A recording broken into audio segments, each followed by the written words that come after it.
کہ ایک تو ہے ہمارا سوچنا، ہم تہجد پہ نہیں اٹھتے، اور ایک سوچ کا انداز اور بھی ہے، وہ کیا؟ حدیث پاک میں آتا ہے اللہ تعالیٰ رات کو فرشتوں کی 3 جماعتیں بنا دیتے ہیں۔ فرشتوں کی کتنی جماعتیں؟ 3 جماعتیں بنا دیتے ہیں۔ ایک جماعت کو کہتے ہیں کہ دیکھو فلاں فلاں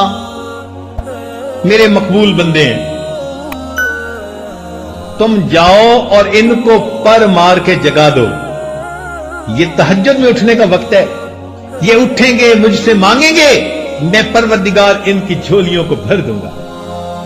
چنانچہ یہ لوگ سوئے ہوئے ہوتے ہیں، نہ گھڑی کا الارم نہ کوئی اور، اچانک ان کی آنکھ کھل جاتی ہے،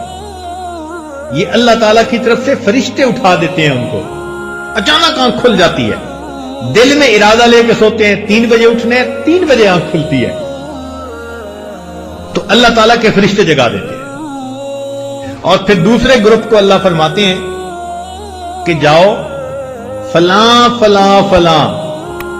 میرے ناپسندیدہ بندے ہیں، میں انہیں پسند نہیں کرتا، تم جاؤ اور ان کو تھپکی دے کے سلا دو، یہ میرے نیک مقبول بندوں کے اٹھنے کا وقت ہے، اور میں نہیں چاہتا کہ اس موقع پر یہ مجھے اپنی شکل دکھائیں۔ رات کے 1 بجے تک جاگتے رہیں گے، 2 بجے تک جاگتے رہیں گے، جب تہجد کا وقت شروع ہو جائے گا نیند آ جائے گی۔ آپ شادی بیاہ پہ دیکھیں،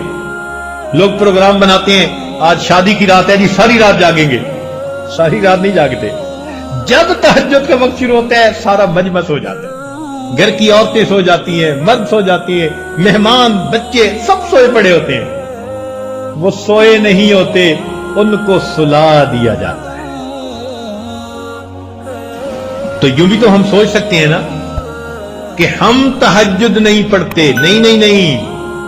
شاید ہم سے کوئی ایسا گناہ ہوتا ہے، اللہ تعالیٰ اس برکت والے وقت میں ہماری شکل دیکھنا پسند ہی نہیں کرتا۔